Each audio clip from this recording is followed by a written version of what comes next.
Querida Mercedes, Hola Jackie, ¿cómo estás? Buenas tardes. bien. Primero que todo quería darte nuevamente las mil y mil gracias porque tú eres una de las artistas maravillosas que aceptó ser parte de este reto de intervención del que nos vas a contar más adelante. Y como el Ok. objetivo del proyecto también es que la gente conozca a los artistas que están detrás de las piezas, que aquí a mi derecha tengo la tuya maravillosa, salúdala. Entonces, Hola. entonces, pues vamos a conocernos un poquito, como que nos cuentes un poquito de tu vida y sobre todo de una etapa que a mí me interesa mucho porque es la parte que nunca aparece en nuestra hoja de vida y es como nuestra infancia, de dónde crecimos, dónde jugamos, en qué barrio, la etapa de colegio, como todo eso hasta que el arte se topa con nosotros. Mm, qué bien. Tenemos 50 minutos, así que vamos a hacerlo rendir. Ok, perfecto. Bueno, yo, yo soy Mercedes Pardo Martínez y hago un énfasis en el apellido porque con el apellido hubo un asunto muy fuerte en mi vida y es que durante la adolescencia hubo una etapa de negación acerca de ese segundo apellido por asuntos familiares, por cosas familiares. Pero cuando el tiempo empezó a pasar, empecé a darme cuenta que ese apellido no era un asunto solamente de familia, sino era un asunto de madre, de maternidad, como de contener. Y mi madre me contuvo en su vientre y me dio la vida. Y ahí me di cuenta que eso era un asunto ético, resulta un asunto ético, darle el crédito a la madre. Entonces, el Martínez es importante para mí en ese sentido, porque la relación con ella, con mi madre, siempre fue una relación muy fuerte, una relación de aprendizaje que construí acerca de cosas de la vida muy bellas, que yo creo que a todos nos pasa eso. Entonces, sí, es como una manera de darle el crédito a mi mamá sobre mí. Entonces, el crédito de autoría. Por eso para mí es importante. Yo crecí en Arbeláez, Cundinamarca. Es un pueblo que queda a 2 horas de Bogotá. Depende de cómo usted vaya, si va en bus, si va en moto, no sé, o puede quedar también a 4 horas y también eso depende del trancón de Soacha. Entonces, O sea, dos ese es horas un, son dentro de Bogotá. sí. Entonces, eso es un asunto importante en el proceso de ser de allá y pertenecer a ese lugar. Hay una relación de distancia que me identifica y también de cercanía, ¿no? De cercanía en la medida en que es el lugar que me habita físicamente, que habita mi manera de entender el mundo. Yo crecí en una finca con padres campesinos y en ese ámbito o en ese lugar, digamos que yo tuve varios descubrimientos mientras iba creciendo acerca de la vida que son muy curiosos para mí, pero eso es curioso ahora que estoy grande, porque cuando yo era niña, pues era una niña y vivía cosas de niña y no me interesaba por reflexionar acerca de mi vida y de mi existencia como lo puedo hacer ahora que estoy un poco más grande. Y entonces, como en ese transitar, ahora es, de hecho estábamos hablando hace un momento de el video que hicimos de danza con Jason y unos amigos, Jason Jefferson, ahora se me olvida el nombre de todos mis compañeros, Nicolás, Nicolás y, ay, ella era la bailarina. A ver, espere, ya en un momento recuerdo el nombre para decirlo, que me parece muy importante también darle el crédito. Y haciendo ese video, lo que hicimos fue recoger fotografías de nuestra vida y empezar a hablar de ellas. Entonces, Jona Bernal se llama nuestra compañera, que fue la que estuvo danzando. Ujú. Em, Nosotros, digamos que en ese espacio de crear ese video, lo que hicimos fue indagar como material principal en nuestra memoria, escarbar en nuestros recuerdos, en nuestras fotografías. Y en ese espacio surgió un recuerdo que es tal vez uno de los primeros recuerdos que tengo de mi vida de niña, y es un momento en que salgo con mis hermanos a caminar y ellos dos me llevan de la mano. ¿Ustedes son 3? No, ¿Quién? somos 8 hermanos, 8. Okey, pero digamos que en ese momento éramos los tres mayores. okey. Entonces, mi hermano mayor va de un lado, mi hermano siguiente va del otro y yo voy en el centro. Ellos dos me llevan de la mano y yo sospecho que yo tendría máximo 2 años, porque cuando yo llegué al lugar que íbamos, me dejaron sentada en medio de la cosecha, como lo narro allí. Pero había algo muy interesante de ese tránsito. Primero, tal vez fue el primer tránsito fuera de la casa y sola, digamos, tal vez no con mis padres. Ujú. Y por eso seguramente lo recuerdo. Y en esa salida de la casa había algo muy fuerte que eran los colores del paisaje. Los colores del paisaje eran muy intensos, o sea, yo muy pocas veces, y lo he visto, pero muy pocas veces, la intensidad del verde cuando es invierno después de un verano muy fuerte. Es un verde así, un verde profundo. Y el barro en el piso que es ese barro de tierra sabanera muy oscuro, muy, muy, muy negro. Entonces, esos dos colores son como un recuerdo muy especial para mí porque son como los colores que tienen mucho que ver con la contemplación, con la libertad, con el Ujú, vacío, con el ujú. silencio. Y digamos que yo ahí, si me pongo a mirar hacia atrás, yo ya tenía una avidez visual, digamos, ya había una avidez visual en mí y tal vez por eso recuerdo ese instante. Yo siento que lo artista se lo heredé a mi madre, Sí. porque sí, porque ella en el colegio hacía obras de teatro. Yo veía sus fotos donde ella posaba con todas sus amigas del colegio después de la obra de teatro, después de la función. Alguna vez ella me dijo, yo estaba muy pequeña bailando con un vestido que ella me ha comprado nuevo o me había hecho, yo no sé, porque ella nos cosía la ropa a todos los hijos. Entonces, yo estaba bailando con un vestido que yo en mi memoria tengo que era azul. Y yo bailaba con mi vestido azul de velos y ella me cogió tal vez como así de la cintura o algo así, en esa señal de cariño que hacen las madres. Mi amor, la voy a meter a una academia de danza.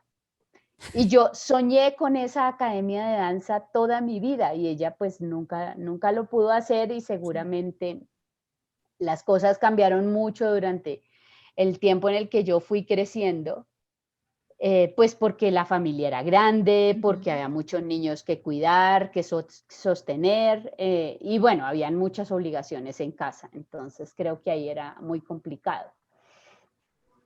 Pero yo siempre soñé con ese lugar de la academia. Y pues finalmente nunca llegó. Entonces, pero me quedó sonando en esa mente de Sí. niña que sueña, eso quedó ahí sonando.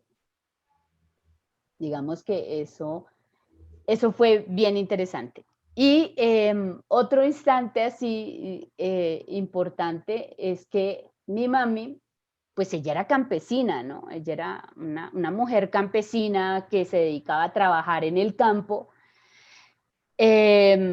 pero siempre fue con una visión muy interesante. Ella siempre tenía como una visión de futuro, de cosas, o sea, para mi familia lo mejor de lo que ella podía conseguir.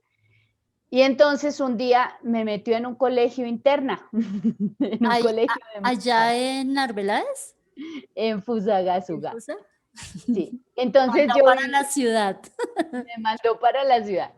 Imagínate una niña de 8 años que vive por allá en el campo, en una finca, y que tiene que irse la finca quedaba a 5 kilómetros del pueblo, ¿no? Tiene que irse de la finca al pueblo que es Arbeláez y de Ujú. Arbeláez a Fusa. Pues ahí era la solución para que la niña pudiera estar en el colegio de monjas era que estuviera interna. Sí. Me metió interna a ese colegio y fue muy bonito porque en ese colegio yo tuve una profe de ballet. Entonces ahí empezó una cosa, una relación con la danza muy bonita que se quedó como germinando y yo digo que eso fue como en suspenso, o sea, como que Ah, ahí me acerqué a la danza, germinó y quedó así y en suspenso, como hasta los 30 años, como hasta los 30 años, porque como en la adolescencia no tuve tiempo de aprender a bailar. Entonces, digamos que eso se quedó allá, latente, latente, y solo hasta los 30 años una amiga bailarina me obligó así literalmente a bailar. Y porque ahí fue donde, sabía seguramente que tú lo tenías ahí y se lo habrías nombrado más de una vez. Te quería sí, ayudar a estaba cumplir el sueño. tal vez por ahí. Tal vez por ahí fue. Digamos que la danza fue una primera, digamos, disciplinarmente, la danza fue como uno de las primeras semillas que me empezó a hacer reconocer como en el mundo del arte, ¿sí? Básicamente. Ujú. Y de todas formas, para mí, el arte en mi vida siempre ha estado, ¿sí? Siempre ha estado presente. Cuando sirvo la comida, me gusta decorar los platos. Ujú. En mi casa me gusta disponer las cosas como instalaciones. Digamos que sí, es un poco eso. De hecho, las mujeres en Colombia somos muy dadas a hacer eso, que nuestra casa es un lugar de pequeñas instalaciones, de rincones como tu espacio de la pared, ¿sí? Sí, sí. Sí, son como pequeños lugares especiales y eso ya es una manera de manifestar ese artista que somos. Ujú. Igual yo estoy diciendo las mujeres especialmente, pero eso no quiere decir que muchos hombres no les encante también hacer eso Sí. cuando organizan su cuarto, disponer el espacio, ¿no? Para estar allí. Y creo que el arte en mi vida siempre, siempre ha estado presente, ¿no? ¿Tú O sea, llegaste a Bogotá a qué edad? O sea, ¿cómo terminas Arbeláez, Fusa y luego Fusa, Bogotá? O sea, ¿tu familia bueno, se queda allá y tú llegas o en un momento estuviste con ellos acá? no. Cuando yo empecé a crecer en el campo, pues digamos que 14, 15 años, en la primera etapa de la adolescencia, empecé a darme cuenta que yo tenía muy pocas posibilidades si me quedaba en el campo de seguir estudiando. Ujú. Entonces, habían dos elementos que para mí, desde como yo entendía la realidad en ese instante, eran fundamentales. Por un lado, era el estudio y el estudiar. Siempre, siempre durante toda mi vida fue importante estudiar. Me gustaba hacer mis tareas, aunque nunca, por vivir en el campo, nunca las tareas eran importantes. Era importante ir a ver los marranos, a Sí, claro. encerrar los terneros, a sacar el queso, a lavar la ropa, pero no era importante hacer las tareas. Sí. Para mí eso sí era fundamental. Entonces yo siempre fui muy cuidadosa de ese tiempo de las tareas y siempre me gustó mucho estudiar. Y cuando empecé a darme cuenta que quedarme en el campo era una forma de dejar de estudiar, empecé a concebir irme de la casa Ujú, para poder estudiar. Esa fue una primera cosa. Y una segunda cosa es que en algún momento, por circunstancias de la vida, una vecina que iba y nos regalaba bananos, em, empezó a llevarme las revistas que le enviaba a su hija de Bélgica. La hija de ella vivía en Bélgica y la hija de ella fue compañerita mía en una de las escuelas que estudié, porque yo estudié en una escuela de formación rural, donde me enseñaron a coser y a cultivar. ujú. Entonces, en esa escuela de formación rural, yo hice mi primera falda. Yo tenía 9 añitos cuando hice esa falda. Entonces, digamos que ahí el tránsito del colegio de monjas en Fusagasugá y la importancia de ese colegio de monjas es que yo pude reconocerme como una persona independiente para cerrar esa historia que se quedó abierta allí. Sí. Y en la escuela de formación rural, cuando estoy allí, porque al año siguiente ya no pude seguir en Bogotá por asuntos económicos de la familia, obviamente. Cuando regreso a estudiar al campo y sigo en la escuelita de formación rural, tuve esa compañerita y la mamá de ella me llevaba esas revistas. Y las revistas, pues obviamente eran en inglés. Entonces, tú sabes que leía yo de esas revistas, nada. Nada. Pero yo las miraba como llena de ilusión por reconocer lo que estaba ahí. O sea, yo quería saber qué había ahí. Y a veces intentaba leerlas, pero pues obvio, no entendía nada. Y digamos que esas revistas marcaron en mi memoria una parte bien importante de mi vida, o sea, de mis procesos de sueños, Ujú. de sentar un proyecto de vida para mí. Y cuando ya empezamos a estudiar el bachillerato, mi mami nos decía que ella no quería que nosotros estudiáramos en el pueblo porque los chicos pues eran muy patanes, en los niños del colegio.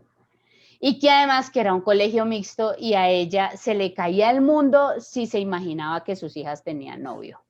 Entonces, a ella se le caía algo de su vida si sus hijas tenían novio y más o cualquier muchachito por ahí bien tontorrón del pueblo. Entonces, no, a ella le daba un infarto. Esos elementos, digamos, que son los que cocinan mi necesidad de salir de allí. Hubo otro aspecto y era el cansancio, o sea, yo era una niña, pero yo me cansaba, las faenas de una finca son pesadas. Sí. Entonces, digamos que el cansancio me hacía decir, tengo que irme de aquí porque esta no es mi vida, o sea, yo me siento cansada, yo me siento agotada y yo quiero leer, yo quiero estudiar, yo quiero aprender. Ese era mi sueño, poder estudiar.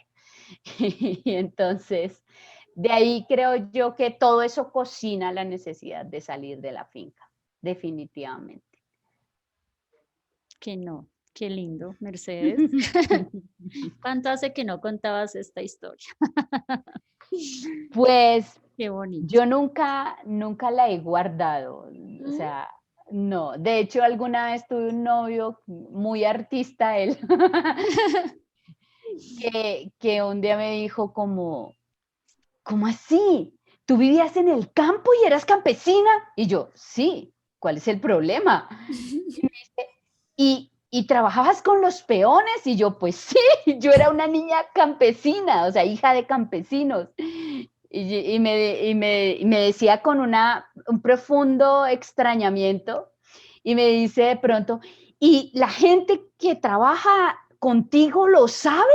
Y yo, pues claro que lo saben, yo no tengo reparo en contarle la verdad de mi vida a nadie, porque de hecho de mi vida me siento orgullosa. Total, total. Y yo siempre he dicho y he pensado, Mercedes, que en lo que hacemos hoy en día, las primeras señales vienen desde que uno es chiquito. O sea, desde que uno, esas luces están Yo no sé si eso es destino o no, pero sí son señales por lo menos. Y a esta edad, como dices tú, cuando uno hace un recuento, dice, claro, todo estaba, había pequeñas puntadas a lo largo de la vida de uno que lo iban trayendo como las migas de Hansel y Gretel hasta donde uno está. Uno se iba pegando y se Ujú. iba pegando de esas señales y es así.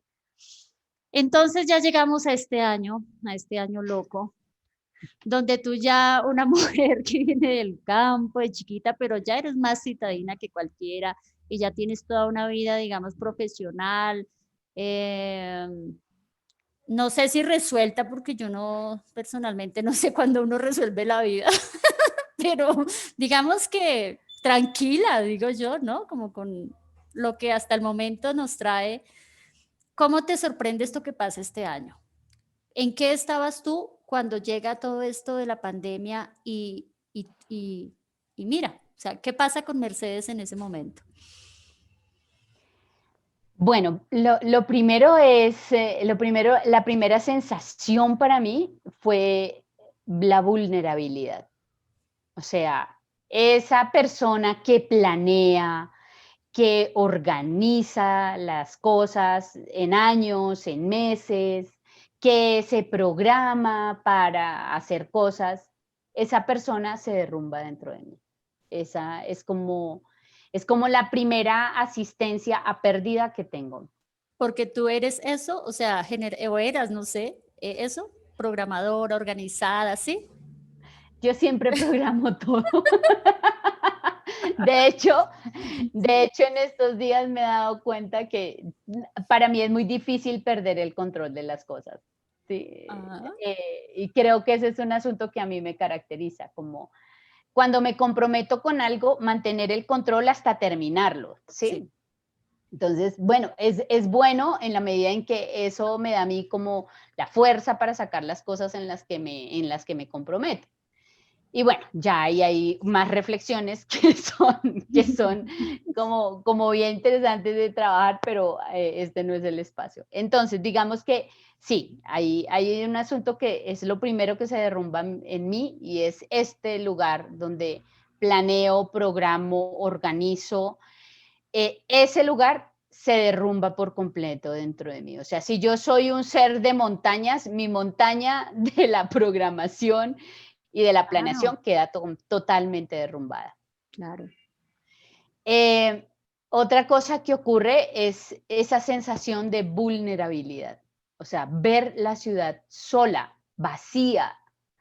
Uy, no, esto para mí fue un asunto como de qué nos está pasando. O sea, es como la pregunta más grande que aparece es qué nos está pasando. O sea, yo no, la primera impresión es no puedo creerlo. O sea, es no lo creo, esto no es verdad, esto no es así.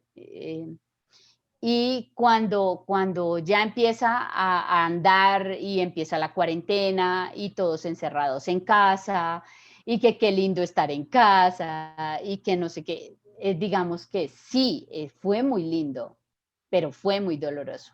Fue muy, muy doloroso porque la ruptura con los demás se dio de todas formas. O Ujú. sea, tratar de acercarse a otros que se te alejan, tratar de encontrarse con los otros que tienen miedo de ti, pero no es porque tú quieras hacer daño de manera intencionada, sino porque eres un potente peligro, ¿sí? Eres un peligro en potencia, ¿sí? Portar un cuerpo humano Sí. es ser peligroso en potencia con el COVID-19. Entonces, esa fue como una de las primeras cosas muy fuertes.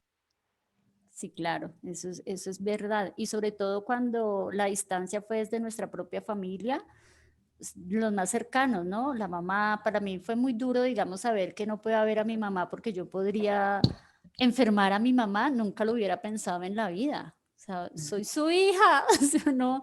Entonces sí, fue muy duro, ¿no? Llegar a entender Sí, eso. Ahora a estas sí. alturas ya lo entendemos y sabemos por qué, pero claro, fue bastante fuerte eso. Y si ponemos en un paralelo, yo sé que tú eres de las que va a decir que sí, llegaron muchas cosas buenas también. Y movió otras cosas y nos volvió más creativos seguramente, no sé. ¿Qué pasó en ti hacia lo positivo? Pues yo siento que han pasado muchas cosas positivas, muchísimas. Eh, Primero que el encierro me permitió reconocer otros lugares fuertes que hay en mi vida, eh, que no había reparado, en los que no había reparado antes, ¿sí?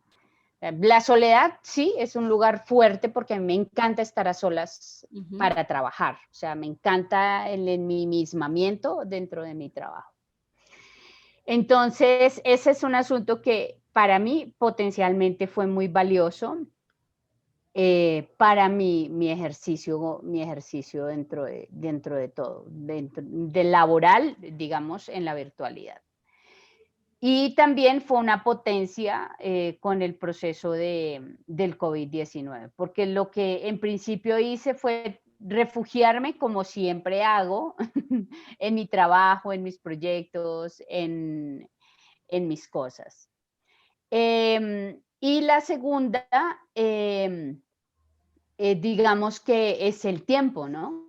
Ese tiempo adicional con el que cuento para estar en casa, que no sé cómo ese tiempo se transformó, ¿sí? O sea, no entiendo bien qué fue lo que pasó, pero sí creo que el tiempo es diferente ahora. O sea, no es el mismo tiempo que yo tenía antes de la pandemia. ujú. Antes de la pandemia había una manera de comprender el tiempo y ahora todo, pues yo siento que eso lo hizo mucho la virtualidad. El trabajo en la virtualidad hace que nosotros concibamos el tiempo ahora de otra forma y es muy raro. O sea, yo no puedo explicarlo de una manera certera porque creo que eso hay que reflexionarlo muy bien. ¿Cómo nos cambió el tiempo ahora? Eh, Creo que una de las cosas más interesantes de todo esto es ese tránsito, ¿no? Ese tránsito del tiempo antes de pandemia, las relaciones antes de pandemia, el tiempo en pandemia y las relaciones en pandemia. Ujú. Y la otra cosa es ese tiempo que ahora estamos en esta etapa que yo siento que no es pospandemia, pero que es ya después de haber habituado, haber incorporado esa nueva temporalidad. Yo creo que sí han cambiado, ha tenido como esas 3 etapas de cambio. Entonces, ese asunto para mí fue muy fuerte. La ruptura, o sea, un dolor muy grande, pero es un dolor como en el alma, lo que me produjo haberme encontrado viviendo en pandemia.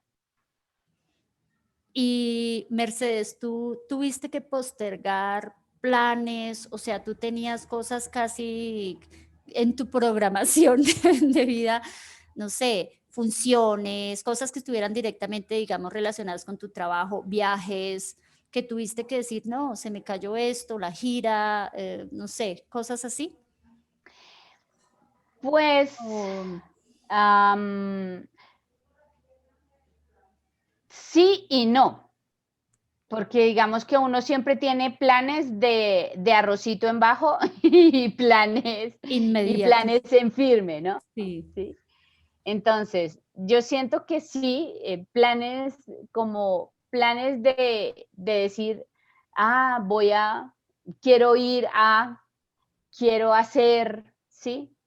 Digamos que sí, sí los tenía, debo reconocerlo, y están postergados. En este momento Ujú, están ahí ujú, postergados, a la ujú. espera. Y la otra cosa es que me parece que sí, o sea, planes inmediatos, no, creo que más bien es como que la vida giró y se acomodó de otra forma, ¿sí? Ujú. Entonces creo que eso sí ocurrió. La visión y la cercanía con mi trabajo es diferente ahora, ¿sí? Por muchas razones, no solo por la pandemia, sino también por razones personales, ¿no?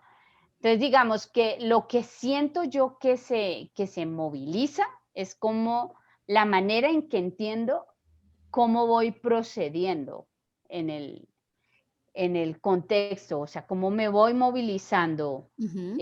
dentro del contexto.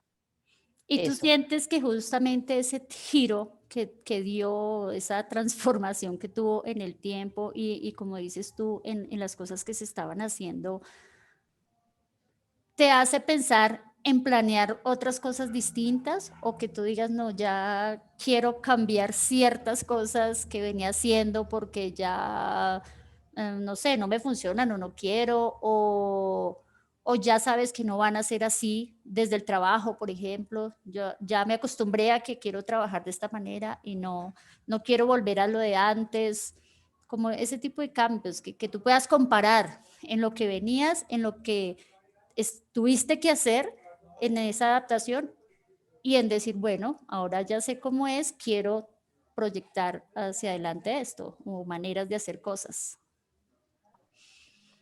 Bueno, sí, sí, sí, varias. Primero, como hablábamos al inicio, eh, lo que yo quiero no volver a hacer presencialmente es reuniones. Exacto. Me parece que es muy difícil. Creo que en la virtualidad hay una gran oportunidad. O sea, lo que sí descubrí es que la virtualidad nos pone al alcance de las redes como un lugar de encuentro, ¿sí? Ujú, Entonces, que nos permite la omnipresencia de muchas formas. O sea, tú puedes estar presente aquí y ahora, pero con un distanciamiento de miles de kilómetros, ujú, ¿sí? Y nos permite hacer posibles muchos sueños. Por ejemplo, gracias a la virtualidad, ujú. eh, pude, pude realizar un sueño que tenía hace como 20 años, de traer a una artista cubana a Colombia a que hiciera un proceso de taller y nos enseñara acerca de ilustración cubana, por ejemplo. Sí. Ese fue un sueño que se quedó hace como 20 años por allá en el Sí. tintero. Caridad vino a Colombia, hizo su exposición, hizo un taller muy pequeño, pero yo quería como que fueran muchos talleres con muchas personas para que muchas personas pudieran entender qué es hacer ilustración popular. Ujú, Bien, entonces eso. Otra cosa, por ejemplo, que ocurrió es que, o sea, a raíz de eso ujú. me di cuenta que hay muchas distancias institucionales que estaban completamente oficializadas por falta de la virtualidad. Sí, digamos que no considerábamos una clase virtual, eso era Ujú. imposible porque Posible. tenía que ser presencial. Y las clases virtuales también tienen sus cosas buenas, o sea, digo yo, no todo lo de la virtualidad es terrible, o sea, Ujú, ujú, evitar salir a la calle a gastar combustible, evitar salir a la calle a generar trancón, evitar salir a la calle a hacer estorbo de ujú, alguna manera. ujú, Creo que también es interesante, o sea, concientizarnos de que, oye, tengo pocas salidas a la calle, hagámoslas cuidadosamente porque estoy consumiendo combustibles fósiles, estoy contaminando el ambiente, estoy generando caos, ¿sí? Entonces, ¿cuál es el afán de irnos para la calle? Tranquilos, vamos a la calle solo a lo necesario. Me parece que esa es una cosa bonita para pensar. Hay un problema ahí. no, iba a decir que, digamos, también, digamos, tú en la posición de maestra al enseñar, pero también tú como maestra o uno ya la posibilidad de tomar un diplomado, un seminario, o sea, el podernos seguir preparando desde la virtualidad es maravilloso, o sea, hemos descubierto de que sí se puede. Mucha gente estudió en pandemia, eso que te digo, diplomados, seminarios, esas charlas magistrales que las creíamos imposibles si no íbamos y la pagábamos ahí y se pudieron hacer. Entonces la educación, yo también creo que la educación ha sido de las más beneficiadas también con esto, ¿no? Como que se mantuvo muy fuerte, la logró, lo hablo por mis hijos, digamos, de colegio que lograron su año escolar y sí se pudo, que eso parecía como imposible desde la educación, ¿no? Mm. Entonces, eso es de las cosas que yo también creo que fueron muy chéveres. Difícil, muy difícil, pero sí fue posible, creo yo. Y pienso que no toda la educación se debería volver virtual, eso no, porque Total. creo que sí, las relaciones personales, el encuentro con el otro, la conversa, la cercanía física es necesaria porque no aprendemos con la mente o con los ojos o con los sentidos, sino que la idea que es que nosotros aprendemos es con el cuerpo, o sea, no es un asunto de un lugar del cuerpo orgánicamente con el que se aprende, sino que parece que uno aprende también en esa conversación de pasillo, en esa relación con los otros, en esa espacialidad exclusiva del proceso de aprendizaje. Eso es bien importante. Sin embargo, hay elementos de la virtualidad que desde mi punto de vista son valiosísimos, valiosísimos. O sea, yo te puedo traer un profesor de la Sorbona, de una universidad de otro país a nuestra clase y hacer que esas conversaciones sean mucho como más, um, ¿cómo se puede decir esto? Como más cercanas, ¿sí? Ujú, Más total. cercanas a los chicos, que el conocimiento sea realmente asequible Ujú. y no que sea un asunto como tan complicado de toca hacerlo venir hasta acá, Sí, ¿sí? Es sí, necesario que eso ocurra, ¿sí? Pero no es fundamental, ¿sí? total, completamente de acuerdo. Mm, perf Terminar una clase a las 10 de la noche y no correr el riesgo de mm, transitar una calle peligrosa, por ejemplo. sí, es verdad. O los que somos padres, tener que salir corriendo a las 4 de la mañana con el hijo, la lluvia, el trancón, llevarlo al colegio. Eso es necesario, claro, pero también fue un alivio grande para nosotros como papás, eso. Y Sí. por otro lado, Mercedes, bueno, llega el momento del maravilloso reto del sombrero, donde yo sé que para uno plasmar cosas, si nos piden hablarlo, somos maravillosos, si nos piden escribirlo es un poco más difícil, pero lo logramos, pero crearlo desde una pieza plástica, o sea, crearlo, digamos, para los que no somos artistas plásticos ni nada, pues no es tan fácil. ¿Cómo fue para ti ese reto de tener esa pieza que es un sombrero y plasmar eso que me estás contando ahí? O un capítulo especial de ese momento ahí.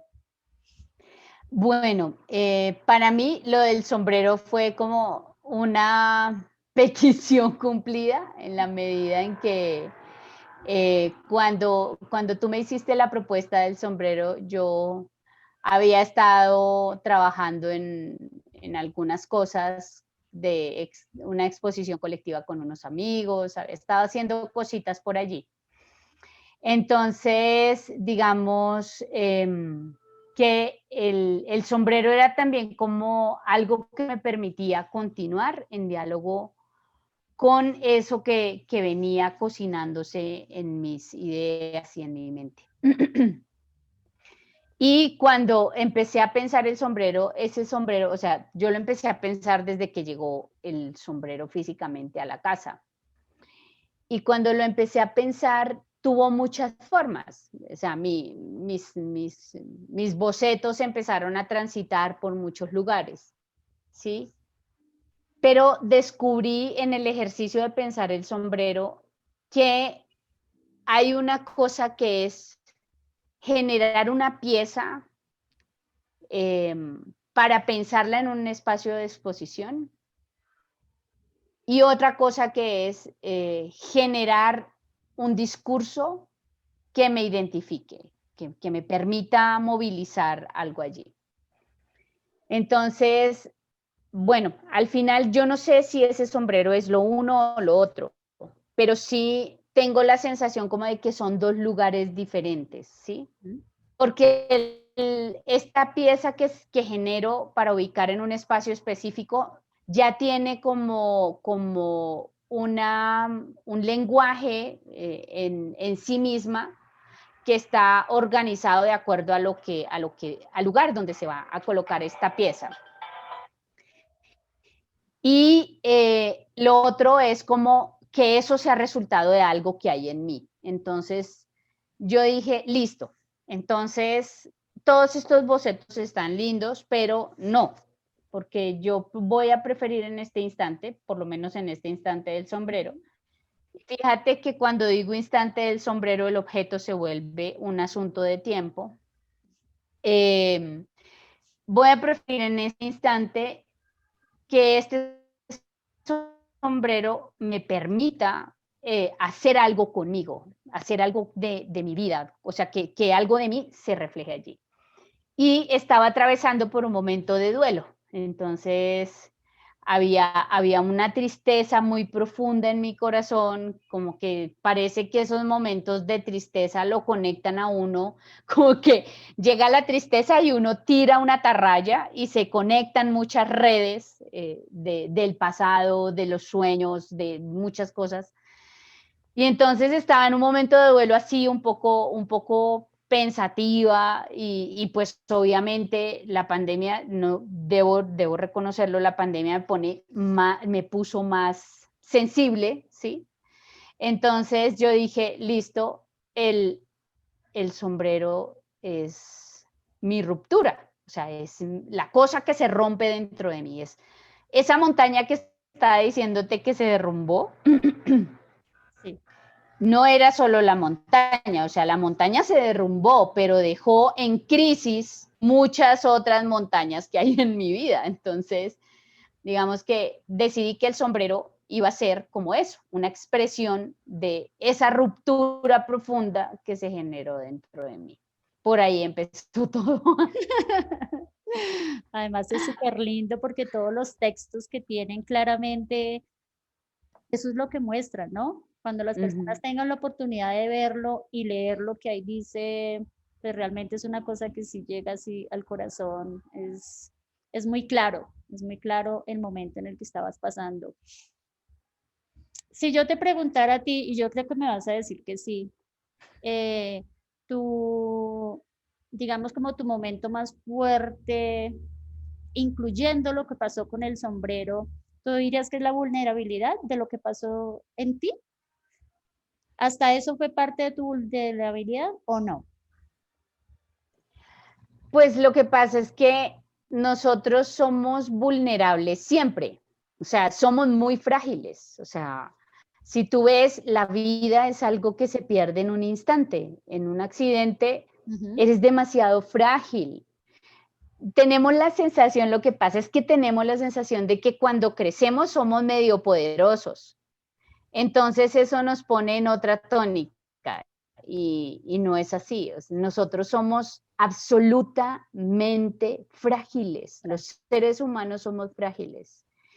Y no reconocemos esa vulnerabilidad en otros cuando nosotros somos fuertes, ¿sí? O sea, no reconozco esa vulnerabilidad en un niño cuando le hago daño. No reconozco esa vulnerabilidad en otro cuando lo daño, ¿sí? Cuando lo maltrato. Y digamos que eso es muy, muy raro porque fíjate que nuestra razón, o sea, nuestra base es la vulnerabilidad. O sea, nosotros somos absolutamente frágiles. ¿Qué es lo que nos sostiene en toda esa fragilidad? La fuerza que tenemos y el deseo que tenemos de vivir y de hacer las cosas, ujú, ¿sí? ujú. Pero somos profundamente vulnerables. ¿Tú eres de las que aplica o aplicó en su momento, Mercedes, el tema de reinventarse como artista en todo No, este transitar? no, no, no porque no tuve tiempo. No, o sea, yo siempre he estado trabajando, Jackie. Sí. Yo no he parado de trabajar en pandemia. Ujú. Yo Tú debo eres, reconocerlo. no, y tú eres, digamos, de esos, digamos, de los que estuvimos aquí en el proceso que exactamente, que vivió de manera difícil y distinta la crisis. O sea, tu crisis fue otra, no fue la de muchos, ¿cierto? O sea, tú estuviste con mucho trabajo, estuviste súper Ujú. ocupada, te metiste en mil proyectos como siempre. eh, y claro, tu momento de crisis no fue para nada lo que tú dices, claro, el asombro de ver el cambio en la ciudad, lo que nos pasó a todos, lo que estaba pasando con la gente, pero no es muy distinto a lo que otros tuvimos que pasar, ¿no? De pronto la crisis sí de trabajo, de no poder producir, del teatro cerrado, todas esas cosas, ¿no? Fue distinto.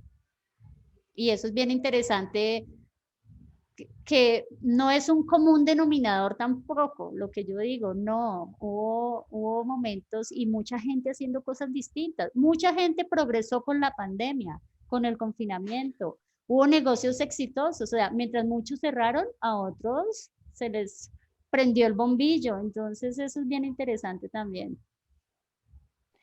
Yo me siento bendecida por la vida, o sea, sinceramente me siento completamente bendecida por la vida, porque no, si yo siento que esta ruptura del reinventarme, yo ya lo había vivido como hace 2 años, Sí, sí, como año y medio, 2 años. Ahí sí tuve que reinventarme, pero en la pandemia lo que tuve fue que reafirmarme, eso sí, reafirmarme en eso que yo quiero, en eso que deseo, en eso que sueño, en eso sí, porque sí se necesita mucho carácter ujú, para uno centrarse y fluir en medio de todo lo que planteó la pandemia. Y para mí, una de las cosas más importantes fue desconectarme de las noticias, no escuchar más noticias. Yo dije, yo ya sé que el mundo se va a acabar, que todo eso va a pasar, no importa, cero noticias, cero medios de comunicación y concéntreme en lo que tengo que hacer. O sea, es como que el mundo se está derrumbando, ujú, usted concéntrese en lo que puede hacer ujú, ahora, ujú. ¿sí? Lo que Cierto. puede hacer ahora. Eso. Genial, Mercedes. Mercedita, nos quedan 2 minuticos.